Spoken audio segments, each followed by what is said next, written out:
काम किया तो अकेले मैत्री सदर छोड़ दो, शहर में ही 16,000 वोट आज दिल की ताकत पर जिताने का काम किया।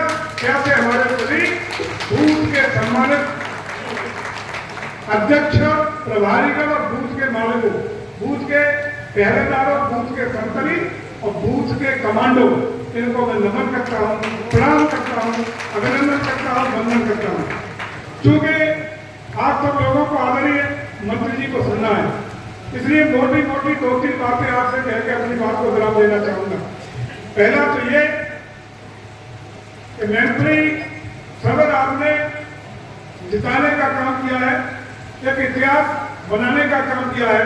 जब मैत्री सदर का परिसीमन होने के बाद से समाजवादी पार्टी का यहाँ लगातार जीतने का इतिहास रहा था और उस इतिहास को बदलने का आपने काम किया, अंदर से इतिहास को बदलने का काम किया। बोले का आपने मैं ब्याज के हिसाब भी चुकता किया कि मतदान की तिथि को मार मार के ठीक करके भी ऐसे अपराधियों को ठिकाने लगाने का किसी मंत्री ने किया। आज पुनः परीक्षण की घड़ी है। आज परीक्षण इस बात का है कि एक किला आपने ढाया है तो दूसरा किला आपके सामने है। जिसको ये किला कहते हैं, मैं समझता हूँ कि ऐसा किला अब बचा नहीं है। आज ये स्थितियां ये हैं, कभी पत्रकार 3-4 दिन पहले जब इन्होंने अपना चुनावी घोषणा पत्र समाजवादी पार्टी में जारी किया, उस दिन तमाम पत्रकार साथी लखनऊ में मेरे पास आए।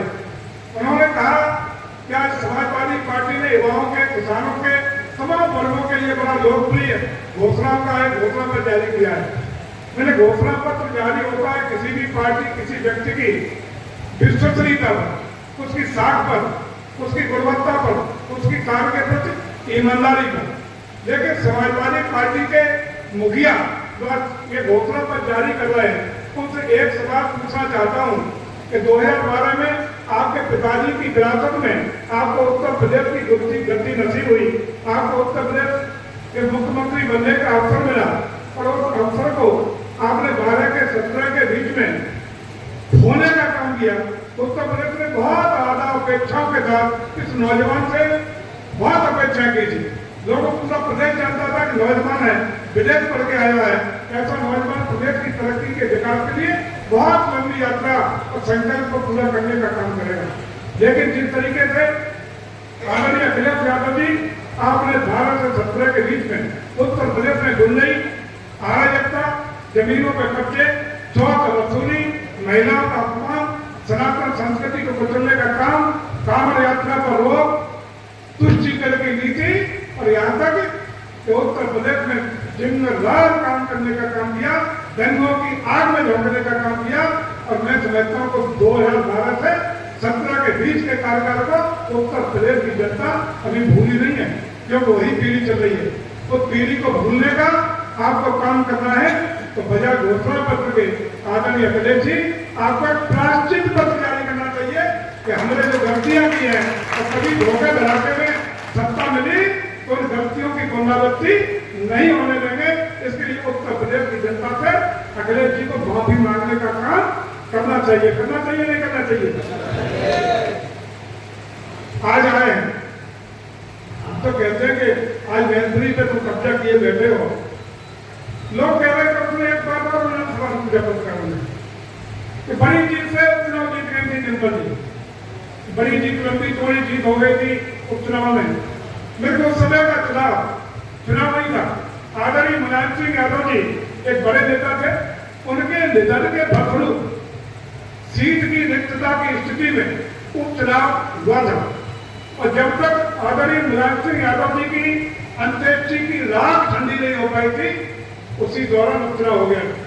याद होगा सबको। और यह भी याद होगा कि उस समय आदरणीय मुलायम सिंह जी के लिए सभी दलों के नेताओं ने श्रद्धांजलि देने का काम किया था।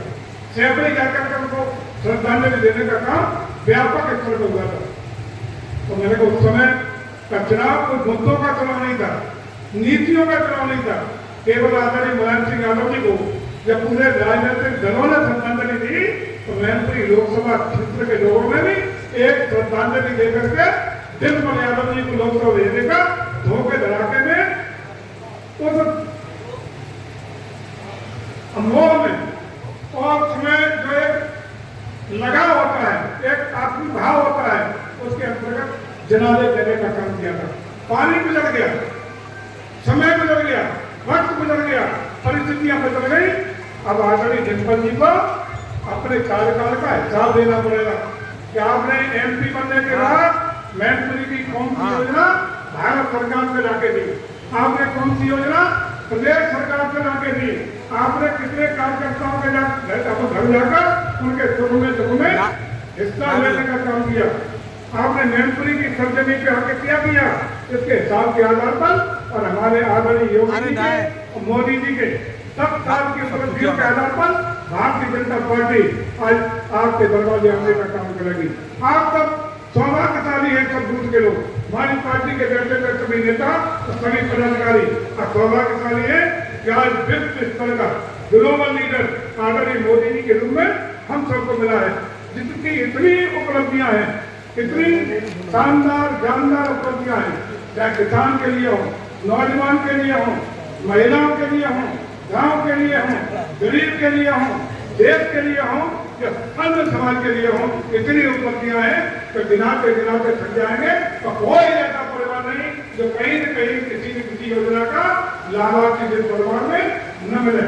आज हम सौभाग्य कह सकते हैं, जनता की चोट कह सकते हैं कि हम लोगों ने गरीब कल्याणकारी योजनाओं को हर पात्र व्यक्ति के दरवाजे तक पहुंचाने का काम किया है। जो बात जो उसका हकदार है, हमने किसी भी कीमत पर जात धर्म संप्रदाय के आधार पर कोई लाभकारी योजना का पक्षपात करने का काम नहीं किया है। वो दूसरी ओर बात करते हैं तो भारत की बढ़ती हुई साख, ग्लोबल लीडर बनता हुआ भारत, चमकता दमकता हुआ भारत, ये सपना पूरा किया है कि 10 सालों में आदरणीय मोदी के नेतृत्व हुआ है।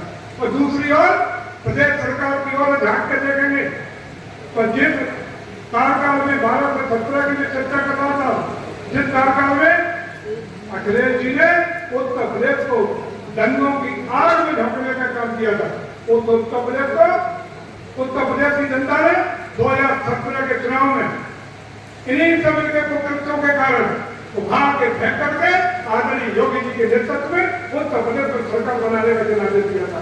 और आदरणीय योगी जी के नेतृत्व में जब जनादेश के आधार पर प्रचंड बहुमत की भारतीय जनता पार्टी की सरकार बनती है तो उसका प्रभाव आपको देखने को मिलता है। और प्रभाव क्या मिलता है? कानून का राज, गुंडई अराजकता का खात्मा, सनातन संस्कृति का सम्मान और 3% अयोध्या में भव्य राम मंदिर का निर्माण, काशी में भगवान शंकर जी का निर्माण तो इंतजार कर रहा है। मथुरा और वृंदावन में वो भी कन्हैया जी बचल रहे, बहुत जल्दी उनका भी कल्याण होने वाला है। यह है पिछली सरकार का अंतर।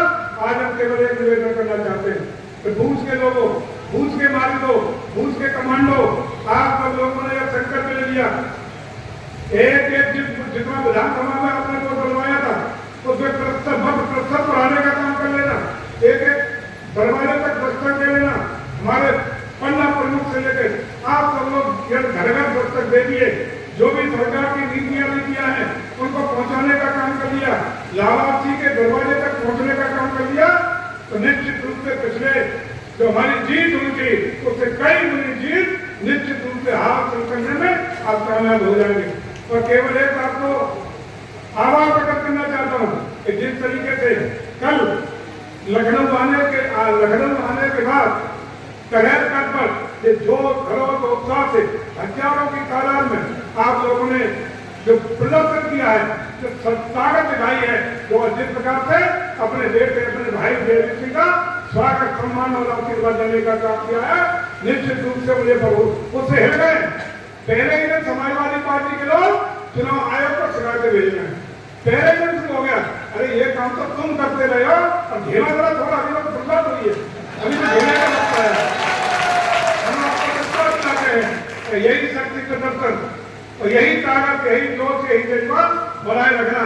15 तारीख को नामांकन होगा, इसी के सीट के बड़े फील्ड में 42 तक फर्स्ट इंप्रेशन लास्ट इंप्रेशन, इसमें बड़े बड़े नेता पार्टी के आने वाले हैं, बड़े लोग आने वाले हैं। 12 बजे दिन सभा होगी, होगी और कोई भी बूथ ऐसा नहीं बचना चाहिए जिसका प्रतिनिधित्व उस हमारे जनसभा में न हो। आह्वान करते हैं आपसे जुड़ जाना, संजय की तैयारी के लिए घर घर जाना, एक एक व्यक्ति को, एक एक कार्यकर्ता को, एक एक लाभार्थी को, एक एक मतदाता को कॉलेज के फील्ड में लेकर के व्यापक ताकत के साथ आना है। और अच्छी बात यह है कि उसी दिन समाजवादी पार्टी ने भी डिम्पल यादव का नामांकन करने का फैसला किया है। क्या हो जाएगा उसी दिन, कौन कितना भारी है, कौन कितना होगा, उसी दिन क्या हो जाएगा, चुनाव का परिणाम किधर जाने वाला है।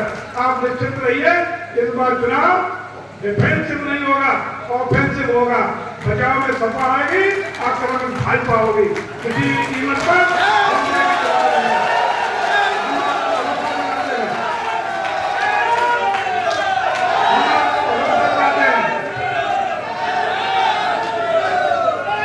हम आपको भरोसा दिलाते हैं कि भाजपा के एक एक कार्यकर्ता की सुरक्षा, सुरक्षा, मान और सम्मान के लिए उत्तर प्रदेश सरकार हो या आपका भाई हो या बैठा हुआ सम्मानित मंच हो, आपके साथ कवच की तरह खड़ा रहेगा। आपके साथ खून और पसीने के साथ हम लोग खड़े रहेंगे। क्या आपको नहीं लगता? आप बता दो, आपने जो हम लोगों को ताकत दी, आपने जो आशीर्वाद 2 साल पहले दिया, 2 साल की परीक्षा में फेल है या पास है? जब पास है तो आप बता के एक बार आदरणीय मंत्री जी को आश्वस्त कर दो जिस परीक्षा में पास हुए हैं, परीक्षा में आपने पास कर दिया है, तो निश्चित रूप से ये परीक्षा भी आपकी ताकत पर दुनिया की कोई ताकत फेल करने वाली नहीं है। परीक्षा पास करेगी और जयवीर सिंह जीतेगा, मैनपुरी जीतेगी, लड़ाई मैनपुरी और जीतेगी मैनपुरी। और अभी नहीं, इस नारे के साथ हमें आगे जाना है। अभी नहीं तो कभी नहीं, इस बार नहीं तो कभी नहीं, इसी नारे के साथ आगे बढ़ेंगे। और हम आपको आश्वस्त करते हैं कि जयवीर सिंह आपके मान, सम्मान, स्वाभिमान, सुरक्षा और विकास चारों की गारंटी के साथ कंधे से कंधा मिला करके साथ खड़े दिखाई पड़ेंगे। मैं पुनः आप सबका अभिनंदन करते हुए, वंदन करते हुए, इस आशा और उम्मीद के साथ हमारा एक एक बूथ का सिपाही पूरी ताकत के साथ बंदा प्रमुख के साथ जुड़ करके दरवाजे दरवाजे यदि आप लोगों ने संपर्क कर लिया तो दुनिया भर की मेहनत के आपने कर ली, केवल 20-25 दिन मेहनत कर लेना, सारे काम छोड़ देना। इस सारे कामों की भरपाई उत्तर प्रदेश सरकार के खजाने को लेकर के विकास के द्वारा गांव में पूरा करने का काम जयवीर सिंह भरोसा दिलाते हैं। हम भरोसा दिलाते हैं कि आपकी मेहनत साथ में उत्तर प्रदेश सरकार विकास के माध्यम से, आपके सम्मान के माध्यम से भरपाई करने का काम करेगी। अभी भरपाई हुई है कि नहीं? मैनपुरी चमका है कि नहीं? मैनपुरी चमका है कि नहीं? मैनपुरी का कुछ नक्शा बदला है कि नहीं बदला? बदला है। अभी तो हम लोग प्रदेश में हैं, जब देश की कमान मिलेगी तो कितना होगा अंदाजा लगा लो। आप निश्चित रहिए, हम आप साथ हैं, मिलकर आगे बढ़ेंगे और कहीं कोई डरने की जरूरत नहीं।